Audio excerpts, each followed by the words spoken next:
Well, hi everybody. How are you? Welcome to the show that you got a totally on-purpose preview of last time I was here. For those of you who were here for the summer beach party, I actually started this program first. So you know what I'm talking about. I accidentally was on the wrong program in my head. So we are here today to do the Musicals of the 70s Part 2 on purpose. It's very nice. Thank you. So for anybody who doesn't know me, my name is Michael Goodwin. I have been singing professionally pretty much my entire life. My first professional show was when I was 10. My father has a video, I think I told you all this, of me at 2 years old in my diaper singing and dancing to Mozart all around the living room. So I've clearly been doing this for quite some time. I love to sing. I know that a lot of, one of the three greatest fears people have is public speaking in front of, I love it. I don't know what it is, it's so weird. I really do enjoy it. I love being with people. And it's so much fun for me to get to share something I love with people who also love it. And music is, I just love music. And Broadway musical theater, even though I went to school for opera, this is where my heart is with Broadway. Oh, I don't need my phone on me. So, if you've never seen one of my shows before, here's how they work. I sing, I lecture, I tell stories, I show video clips, sometimes maybe a big chorus number, or in the case of the first video that we're going to see that you actually did see last time, it's a behind-the-scenes recording session of a song, which I love the machinations behind what goes into a show or goes into a recording. I like that stuff too, I find it very interesting. So I try to maybe sprinkle a little bit of that in too. In fact, this particular, I just realized, this program has two unique clips that I don't normally do. Near the end, we'll see another one, which is great. I'm very excited. I love that clip too. All right, so the 70s. I'm just going to brief overview of musicals in the 70s. This is when Broadway really found its voice. In the 60s, you had the rock and roll youth culture kind of turned everything on its head. Broadway was not establishment, it was always doing a new thing, but it wasn't rock and roll either, so in the 60s it was really trying to figure out what was it? Was it going to even survive? The 70s came around and you have these three big composers, the two Stephens and the Andrew Lloyd Webber, Stephen Sondheim, and someone who gets overshadowed a lot, which is interesting, is Stephen Schwartz. But he's a huge name from the 70s. In fact, he has one of the longest running musicals in history on Broadway right now, Wicked. That's his show, and it's been on Broadway for, I think, 21 years. So clearly the man has some staying power, and yet, for some reason, he kind of gets overlooked. I don't know why, it's very interesting. So we are going to start with one of his shows. So they started asking people to do things on stage that no one had ever been asked to do before. Songs became more complicated, melodies and harmonies, the plots for shows became more complicated. It was less entertainment washing over an audience and more asking the audience to participate, at least intellectually, in something new, either musically or even the concept of the story behind the shows. It was very cool, very interesting decade. So Godspell is this very well-known show, Stephen Schwartz. The spoken parts are by Jean-Michel Tebelac, was actually his master thesis. He went to Carnegie Mellon University. It opened off-Broadway first in 1971, was revived many, many times. There was actually a revival in 2010. It was quite popular. They did a new cast recording of that revival, and we are going to see the song Day by Day, which we did see last time. But this song was one of the few Broadway songs that made it to the radio, made it to the airwaves in the 70s. It was actually number 3, I believe, or number 13 on the Billboard pop chart, which is a big deal for a Broadway show. So here we're going to see the soloist is in her own studio, the orchestra's been pre-recorded, and then you have the chorus all separate. And they separate people out. We did talk about this. Why do they separate people out? Anybody remember? Two reasons, two big reasons. One of them is they can control levels. They can make sure that the soloist and the orchestra or the chorus isn't drowning one another out. And if someone makes a mistake, they're on a separate track. So they can re-record one person without having to re-record everybody. Very convenient. So here is Day by Day. Steve Grande. Who? We are here. Hold on. We'll wait for... If you could turn your phones off, that would be fantastic. Siri has interrupted me 3 times this week. She's very nosy lately. We are here doing the vocals for the cast album of the new production of Godspell, and just singing through the songs from the show. Day by day, day by day, oh dear Lord, 3 things I pray: to see Thee more clearly, love Thee more dearly, follow Thee more nearly, day by day. Day by day, day by day, oh dear Lord, 3 things I pray: to see Thee more clearly, love Thee more dearly, follow Thee more nearly, day by day. Day by day, day by day, oh dear Lord, 3 things I pray: to see Thee more clearly, love Thee more dearly, follow Thee more nearly, day by day.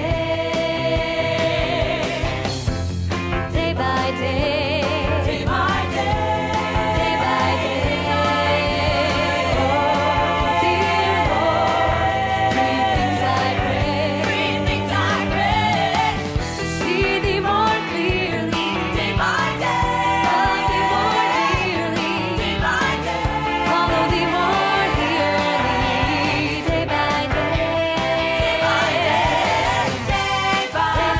day by day, day by day, day by day, dear Lord, 3 things I pray: to see Thee more clearly, day by day, love Thee more dearly, day by day, to see Thee more clearly, day by day, love Thee more dearly, day by day, to see Thee more clearly, love Thee more dearly,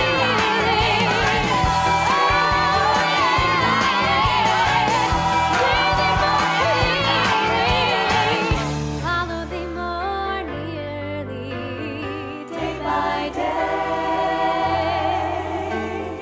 day by day, by day, by day, by day.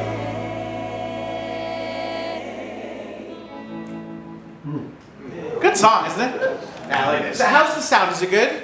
Yeah, okay, good. And you can hear me okay as well? Perfect. Okay, great. So the original cast, this was unusual. The original cast defined the personalities of the characters as the show was developed. So the characters' names are actually just the first name of the original cast member. And the characters are more identified by the songs they sing than the actual person that they represent. Only 2 named roles are Jesus and John the Baptist, and that actor usually plays Judas as well. So in the stage version, I know it's very, yes, very. The stage version follows the names and traits of the main group of the original actors. So you've got Gilmer, who was a silly storyteller in real life, Herb, who was goofy and entertaining, Joanne was eager and enthusiastic, Sonia, dramatic with a put-on sensuality, and the characters carried forth from that, from their original portrayals. The show, as I said, originated as John Michael Tebelak's master thesis, and it clearly had legs. They could realize it got something. So they pulled Stephen Schwartz in, who was a graduate, who's actually an alum of Carnegie Mellon, to come and work on the show. So he did a lot of different story. The songs that John Michael Tebelak did were taken from the Episcopal Bible. So all of his lyrics are from the Episcopal Bible. And then Schwartz came in and put a lot of musical styles in. Pop and folk and rock and vaudeville, gospel. And one song, By My Side, is really the only true song that remained from the original score. And I think the fact that they incorporated that Episcopal Bible into, or the songs from the Episcopal songbook into the show, I think that was very, well, think about Jesus Christ Superstar, Joseph and the Amazing Technicolor Dreamcoat. This was happening a lot in the 70s. So it's cool, I like that. So here is one song, Beautiful City, very sweet. It's a song of hope. It's a really nice little song. And not a lot of people are familiar with it, and it's really good.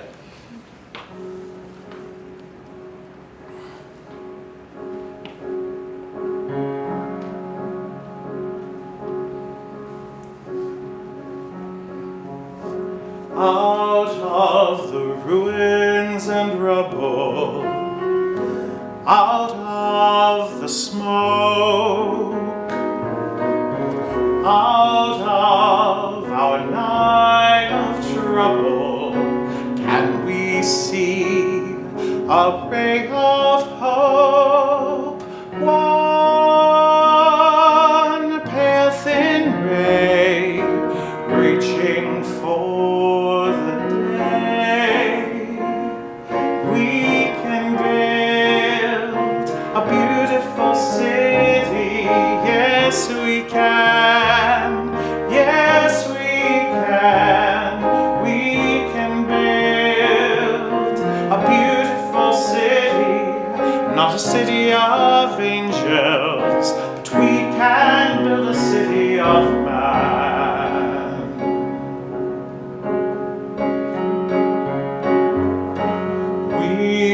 Not reach the ending, but we can start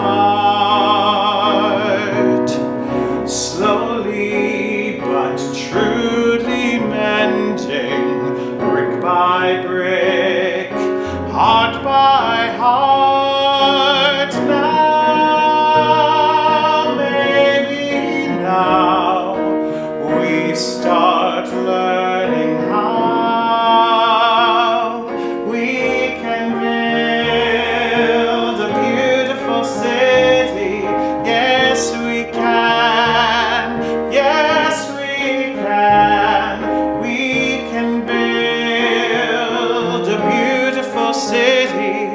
not a city of angels, but we can build a city of man.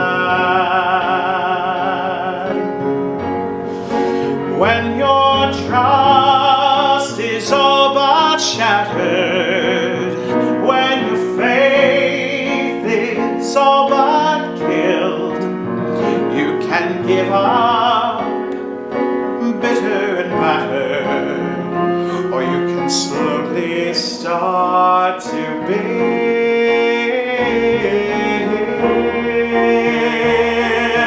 a beautiful city.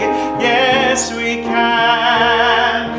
Yes, we can. We can build a beautiful city. Not a city of angels, but finally a city of man.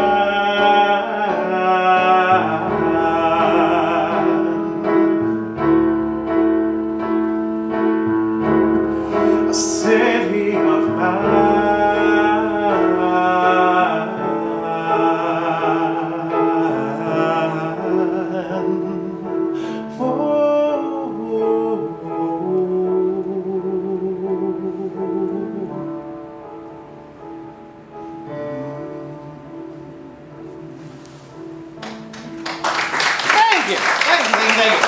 Very sweet little song, that one.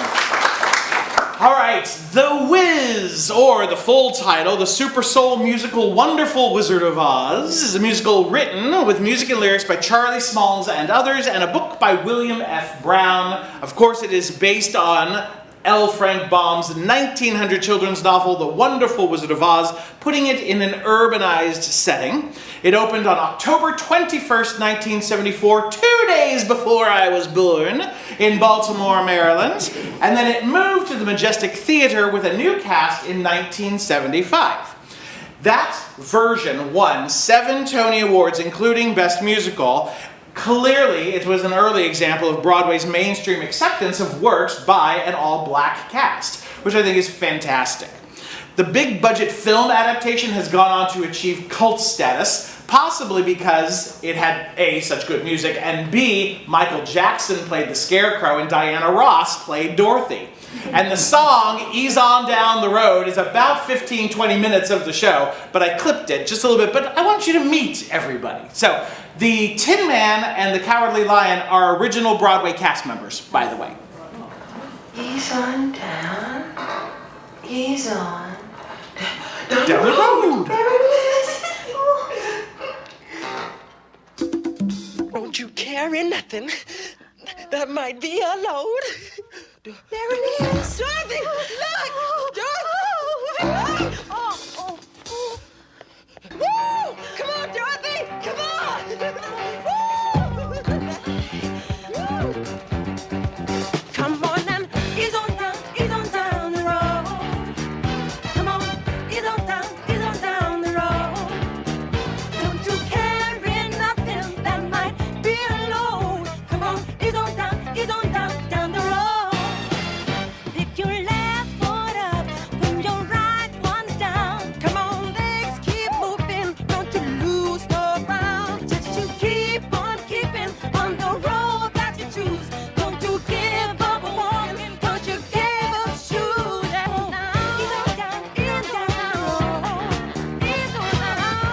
down, ease on down. There may be times when you think you lost your mind, and each step you're taking leave you 3 fast steps behind. The road you're walking might be long sometimes, But just keep on stepping and you'll be just fine. Ease on down the road. Come on in. Ease on down the road. Don't you carry nothing that might be a load. Come on, ease on down the road. Ease on down the road.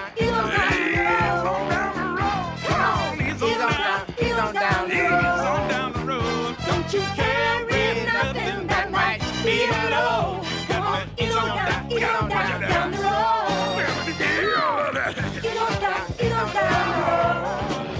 it's Ease on down the road. Come on, ease on down the road. Come on, ease on down the road. Come on, ease on down the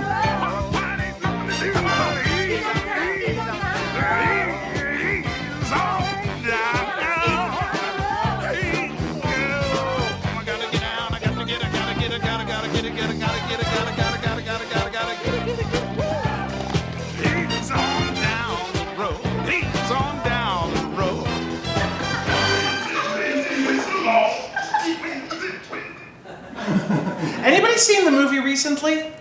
I haven't either, but I've been thinking about it because there's a very popular revival on Broadway right now that's apparently really, really good. So I've been thinking about watching the movie again and maybe going down to New York if I can get down there. All right, Chicago. This opened in the 70s, but it actually it did all right. It didn't do really that well. But the revival, which was opened in 1996, is now the longest running show on Broadway. That's kind of amazing when you think about it. 28 years, I think it's been running. That's pretty incredible. Especially from the start, where it didn't do very well. And we'll talk about this because I'm going to do Chorus Line at the end of the show. Chorus Line became the #1 longest running Broadway show in history, but the revival that it had didn't do very well at all. So it's almost like they switched positions. It's kind of cool. I love that. All right, 1924. Maureen Dallas Watkins. She was assigned to cover the trials of accused murderers Beulah Anand and Belva Gertner, and these two women inspired the characters of Velma Kelly and Roxy Hart in the show Chicago. In the 20s, Chicago's press and public were riveted by stories of homicides committed by women. Now, the lawyer character, Billy Flynn, has discovered that the best way to have his clients acquitted was to put on a fantastic show, kind of distract from some of the other stuff. The court of public opinion, after all. Give them the old razzle-dazzle.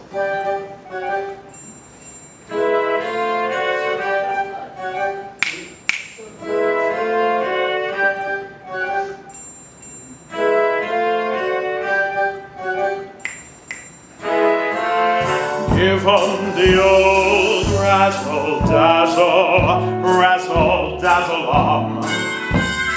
Give 'em an act with lots of flash in it, and the reaction will be passionate. Give 'em the old hocus pocus, bead and feather-om. How can they see with sequins in their eyes? What if your hinges are rusting? What if, in fact, you're just disgusting? Razzle-dazzle-om, and they'll never catch wise.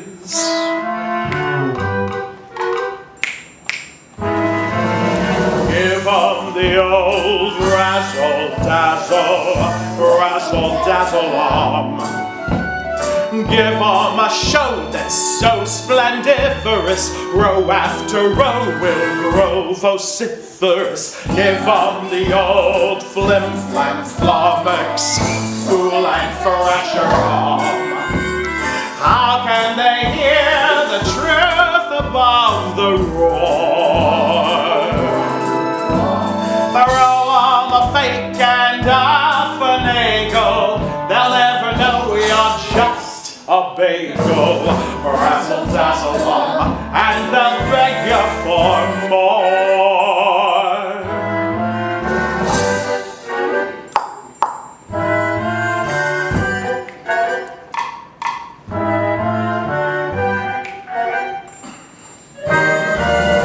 Give 'em the old double whammy, days and dizzy-om.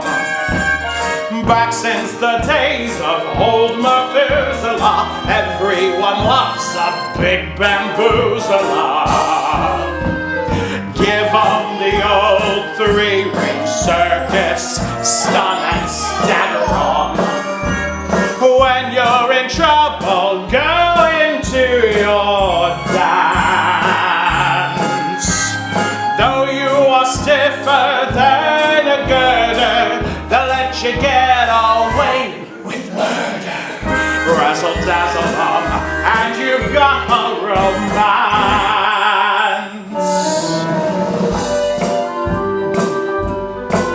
This is when the feathers come out. Give 'em the old razzle-dazzle, razzle-dazzle-om. Show 'em the first-rate sorcerer you are. Long as you keep 'em way off balance, they'll never spot you got no talents. Razzle-dazzle-om, razzle-dazzle-om, and they'll make you a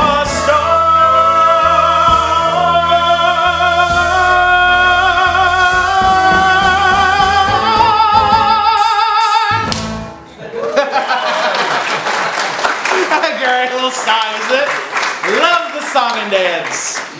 All right, so these cases were tried against a backdrop of changing attitudes toward women in the Jazz Age and a long string of acquittals by Cook County juries of women murderesses. Because you have to keep in mind, the juries were made up of men. If you were found guilty of murder, it was death by hanging. And it was very difficult for men to sentence a woman to hang. So given this time period, of course, it was still very beneficial to have a man represent you in court. So this is meeting Roxy. She skillfully repeats everything Billy Flynn tells her to say. Mostly. I bet you want to know why I shot the bastard. Shut up, dummy. Mr. Billy Flynn in the press conference ran. Notice how his mouth never moves. Almost. Where'd you come from? Mississippi, And your parents? very wealthy, Where are they now? 6 feet under, But she was granted one more start. the convent of the Sacred Heart.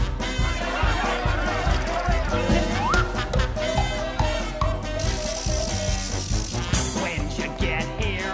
1920, How old were you? don't remember. Then what happened?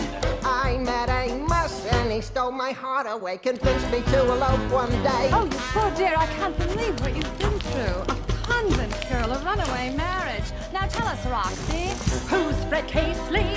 My ex-boyfriend. Why'd you shoot him? I was leaving. Was he angry? Like a madman. Still I said, Fred, move along. She knew that she was doing wrong. Then describe it He came toward me with the pistol. from my bureau Did you fight him? like a tiger. He had strength and she had And none. yet we both reached for the gun. Oh yes, oh yes, oh yes, we both, oh yes, we both, oh yes, we both reached for the gun, the gun, the gun, the gun. Oh yes, we both reached for the gun, for the gun. Oh yes, oh yes, oh yes, they both, oh yes, they both, oh yes, they both reach for the gun, the gun, the gun. Oh yes, they both reach for the gun, for the gun. Understandable, understandable. Yes, it's perfectly understandable. Comprehensible, comprehensible. Not a bit reprehensible. It's so defensible. How you feeling? Very frightened. Are you sorry? Are you kidding? What's your statement? All I'd say is, though my choo-choo jumped the track, I'd give my life to bring him back. Stay away from jazz and liquor and the men who play for fun. That's the thought that came upon me when we both reached for the gun. Understandable, understandable. Yes, it's perfectly understandable, comprehensible, comprehensible, not a bit reprehensible. It's so defensible.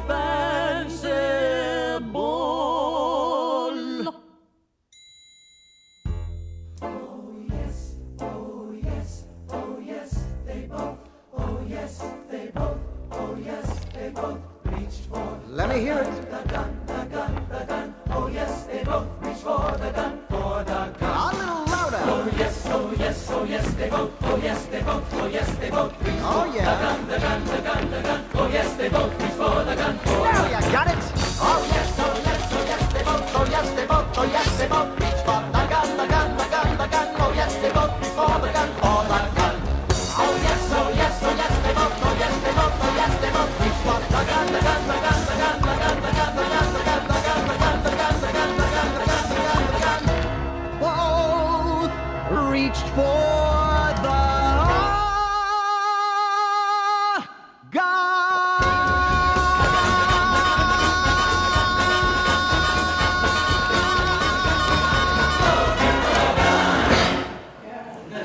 Great, isn't it?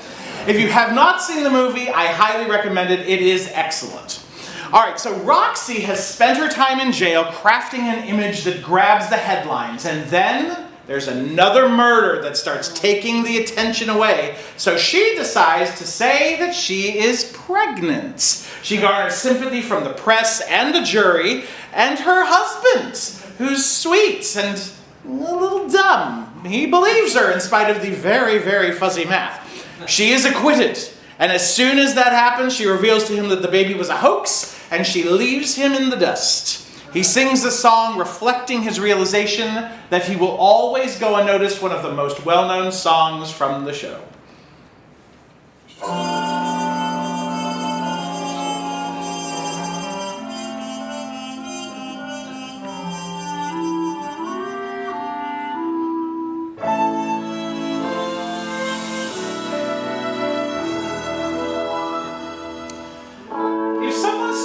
Crowd and raised his voice up way out loud and waved his arm and shook his leg, you'd notice him. If someone in the movie show yelled, "Fire in the second row, this whole place is a powder keg," you'd notice him.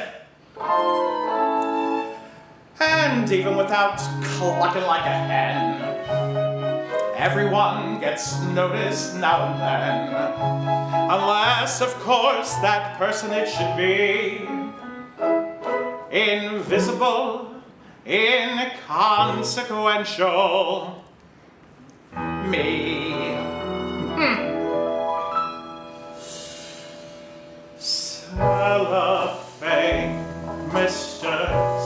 Cellophane should have been my name, Mr. Cellophane, 'cause you can look right through me, walk right by me, I never know I'm there. I tell ya, Cellophane, Mr. Cellophane should have been my name, Mr. Cellophane, 'cause you can look right through me, walk right by me, I never know I'm there.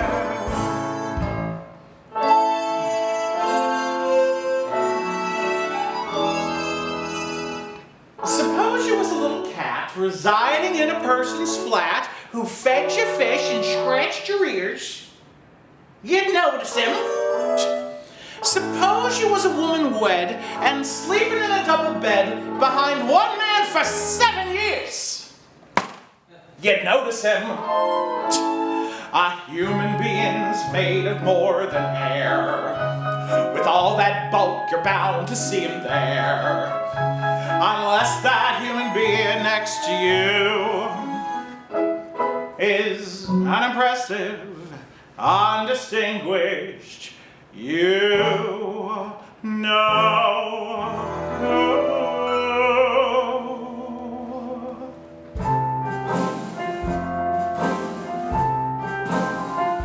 Should have been my name, Mr. Cellophane, 'cause you can look right through me, walk right by me, I never know I'm there. I tell ya, Cellophane, Mr. Cellophane, should have been my name, Mr. Cellophane, 'cause you can look right through me, walk right by me, I never know I'm there, never even know I'm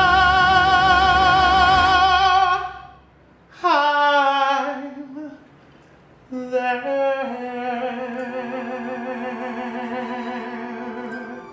Hope I didn't take up too much of your time.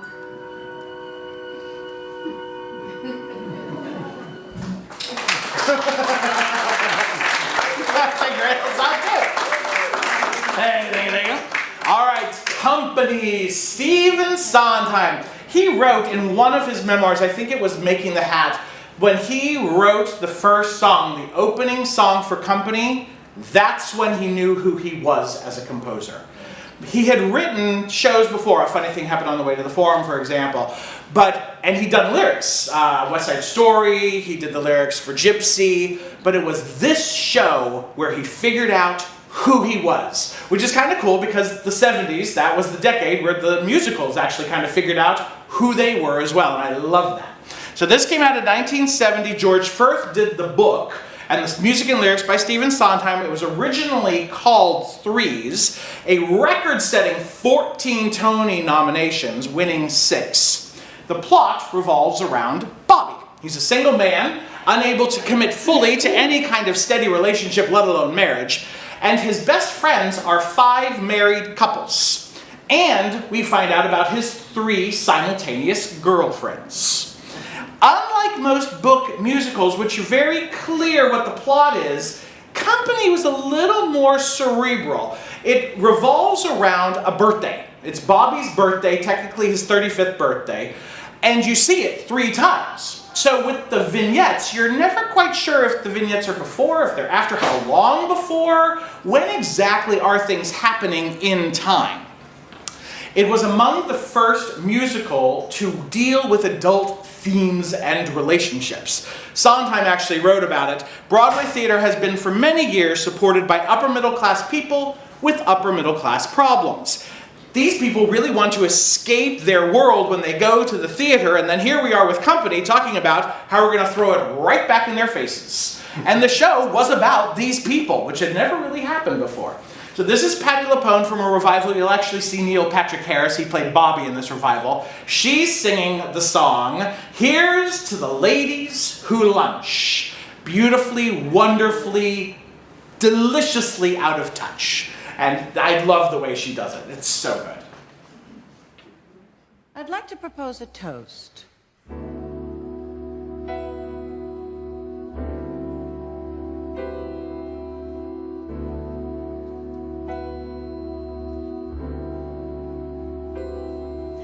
Here's to the ladies who lunch. Everybody laugh. Lounging in their caftans and planning a brunch on their own behalf.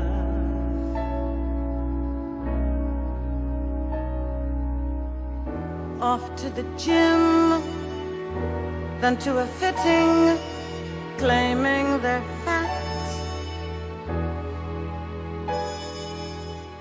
And looking grim, 'cause they've been sitting, choosing a hat. Does anyone still wear a hat? I'll drink to that. Here's to the girls who stay smart, aren't they a gas? Rushing to their classes in optical arts, wishing it would pass. Another long, exhausting day, another $1,000. A matinee or pinter play, perhaps a piece of Mahler's. I'll drink to that. And one from Mahler. Here's to the girls who play wife, aren't they too much? Keeping house but clutching a copy of life just to keep in touch. The ones who follow the rules and meet themselves at the schools, too busy to know that they're fools. Every day it's yours. I'll take a name. Let's all drink to that.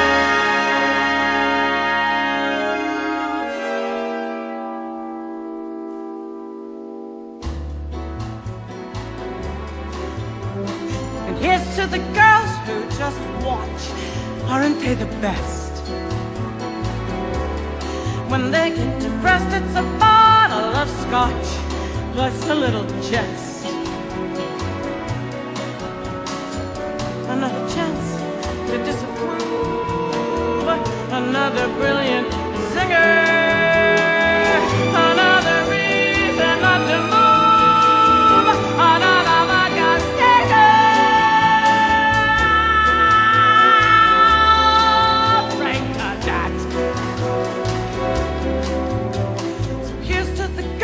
On the go, everybody tries. Look into their eyes and you'll see what they know. Everybody dies. A toast to that invincible bunch, the dinosaurs surviving the crunch. Let's hear it for the ladies who lunch. Everybody rise, rise,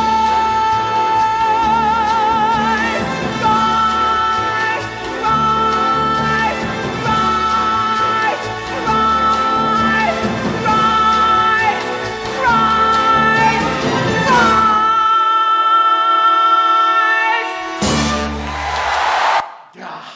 I love her so much.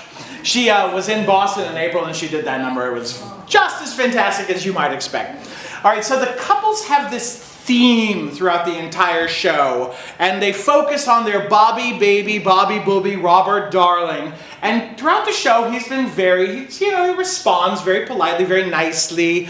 But rather than the cheery, indulgent tone he responded with throughout the entire show near the end, he suddenly, desperately shouts at them, "Stop!" In their stunned silence, he starts to grill them. He starts to question them. "What do you get?" he says. Because of course they want him to get married. The music to the song Being Alive starts, and he sings and he openly enumerates all of the issues he sees from his 10 married friends, 5 married couples, about everything they complain about all of the time. Why on earth would he want to get married when all they do is moan about it? Then his friends talk to him throughout the song. You'll see it in the bottom. I'll say some of what they say to him, kind of in argument, sort of just pointing some things out, some assumptions that he's made that are not necessarily accurate. And about halfway through the song, the word changes by one word, and the entire meaning of the song switches to complaining about getting married and how he would never want it, to clearly longing for some kind of companionship. And it's brilliant lyric writing from Sondheim, who I think is brilliant anyway. Okay, so the birthday resets one more time. All of his friends are sitting there, they're waiting. This time they've waited for 2 hours and Bobby doesn't show. One by one, they leave the stage expressing a hopefulness for their friend. Maybe he has found something in his life. After they all leave, Robert appears alone, smiles, and blows out the candles on the cake. And that's the end of the song. It's a really great show. So here is Being Alive, and this is a whopper of a song. Just warning you.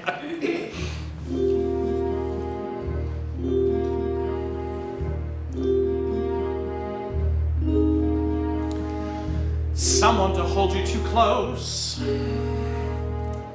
someone to hurt you too deep, someone to sit in your chair to ruin your sleep. Ah, that's true, but there's more to it than that. We've got so many reasons for not being with someone, but no good reason to be alone. Someone to need you too much, someone to know you too well, someone to pull you up short and put you through hell. You see what you look for, you know. You're not a kid anymore, Robbie. I don't think you'll ever be a kid again, kiddo.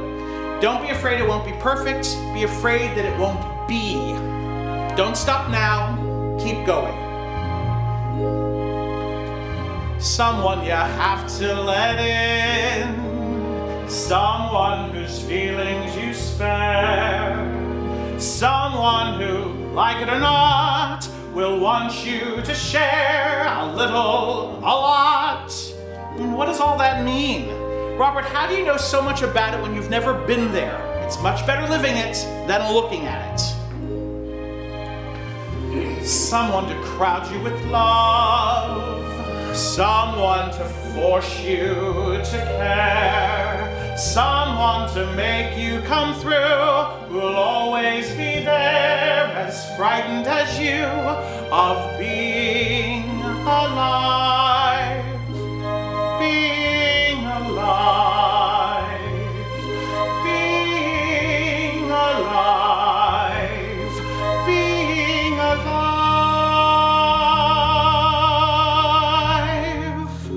Blow out the candles, Robert, and make a wish.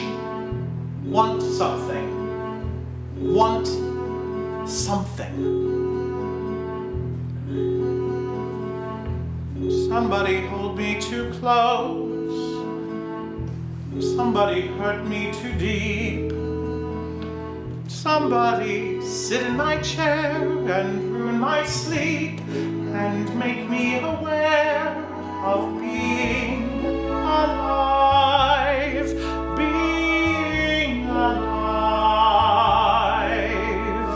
Somebody need me too much. Somebody know me too well. Somebody pull me up short and put me through hell and give me support for being alive, being alive.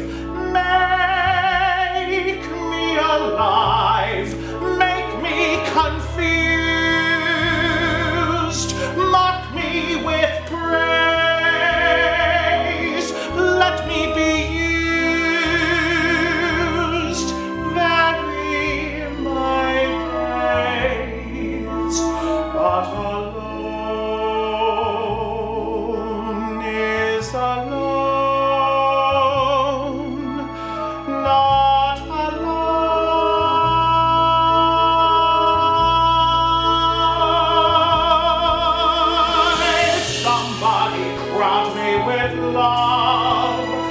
Somebody force me to care. Somebody make me come through. I'll always be there, as frightened as you, to help us survive. Being alive, being alive, being alive.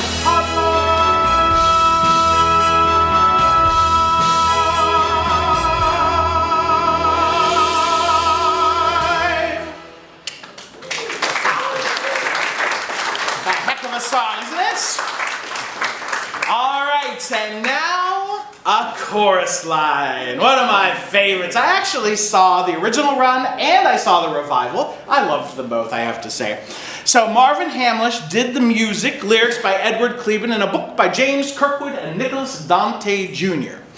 The story was very original for the time. It centers on 17 Broadway dancers auditioning for spots in a chorus line. We don't know what the show is. The musical is very bare bones, and it's just an audition. That's really what it is. And it gives us a glimpse into the personalities of the performers, these people who we don't normally really know. Because you know, the big stars get write-ups and stuff, but the people who make up the rest of the ensemble, we don't know them so well. So it describes the events that have shaped them and brought them to this point on stage.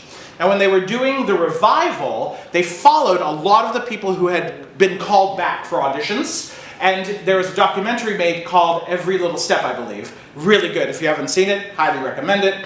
And this is a clip from that movie where we get to see one of the young men auditioning for the part of Paul. And you so rarely get to see what it takes to audition for a Broadway show from backstage. And this just gives you a little sense of what you have to put on that stage just to make it through the door.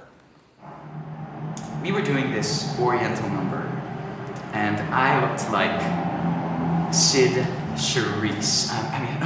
Anime Wong. Anime Wong.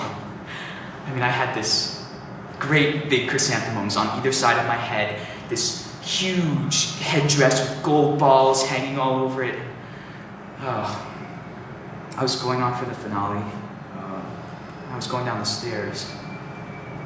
And who should I see standing next to the stage door?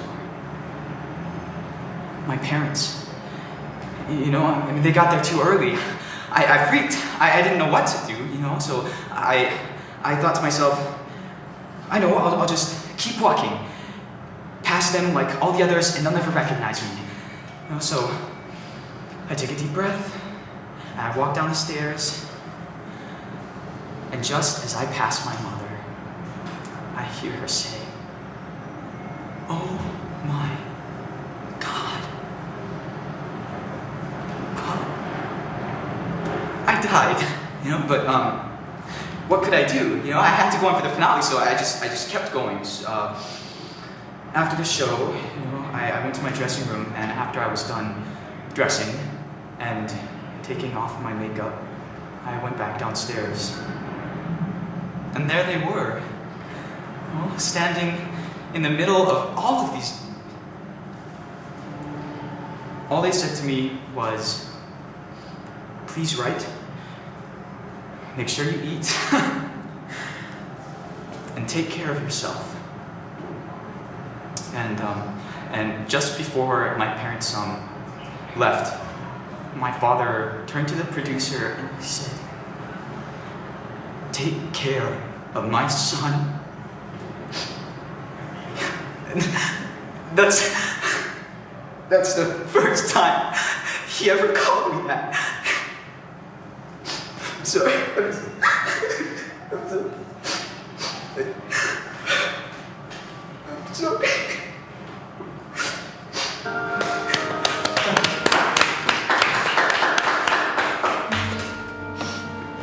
Well, you got me.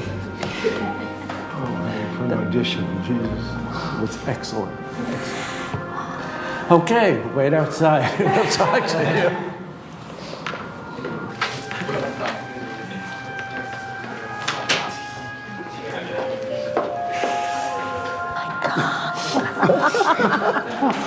I'm crying. been grabbing them out. 30 years.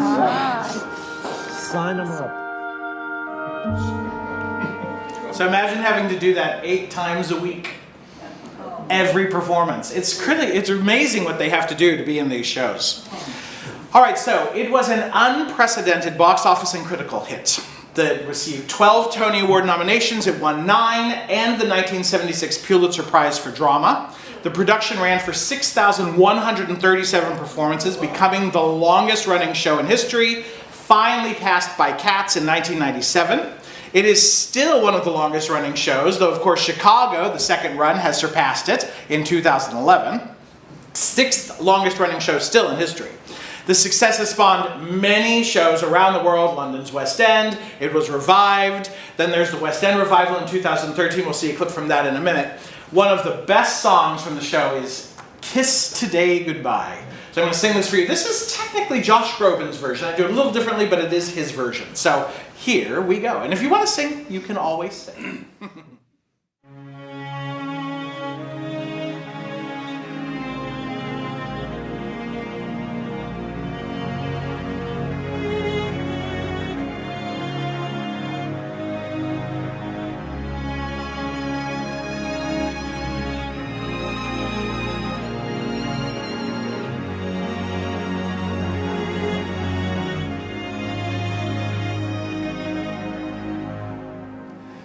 Kiss today goodbye,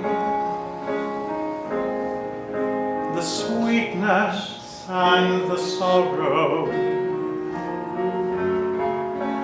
Wish me luck the same to you, but I can't regret what I did for love. What I did for love. Look, my eyes are dry. The gift was ours to borrow. It's as if we always knew.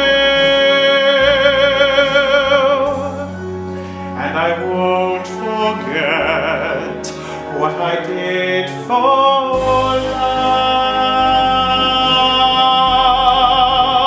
Gone, love is never gone. As we travel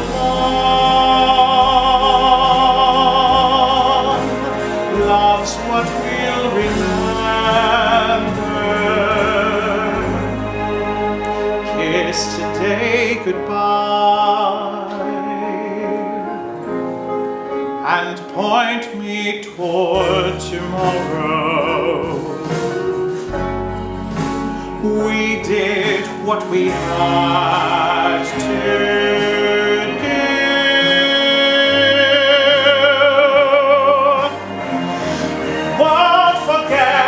can't regret what I did for love.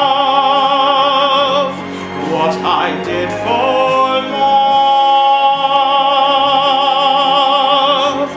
What I did for love. And I won't forget what I did for love.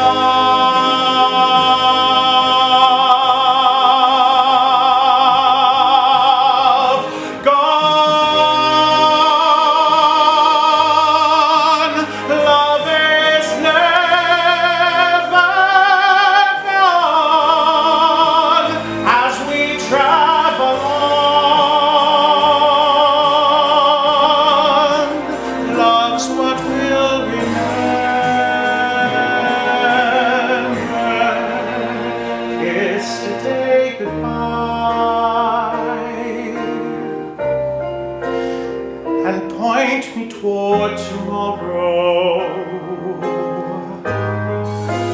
we did what we had to do.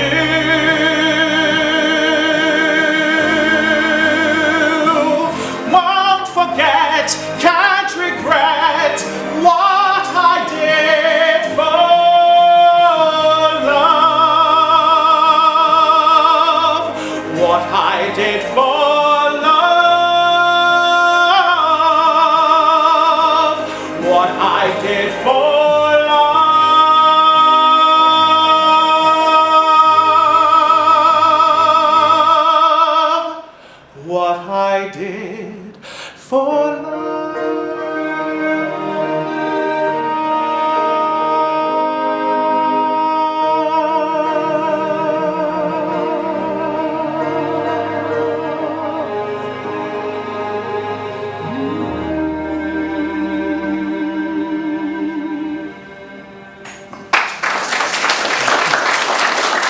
What a great song.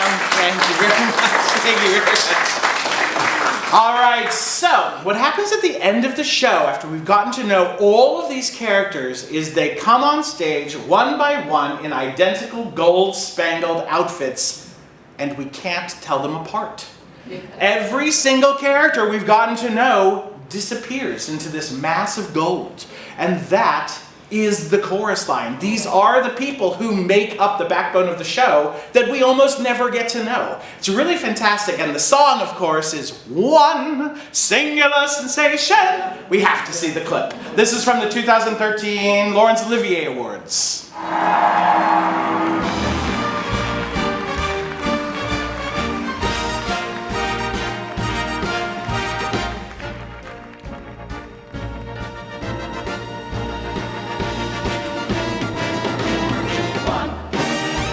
Singular sensation, every little step she takes. One thrilling combination, every move that she makes. One smile and suddenly nobody else will do. You know you'll never be lonely with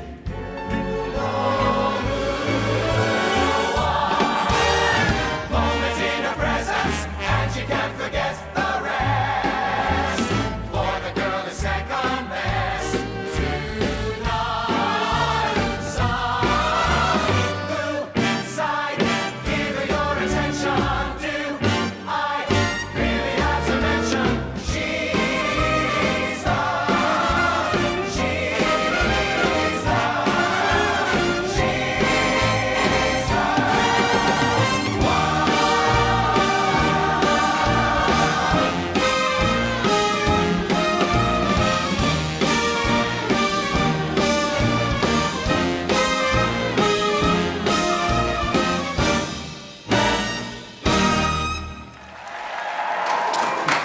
And there we go, the musicals of the 70s.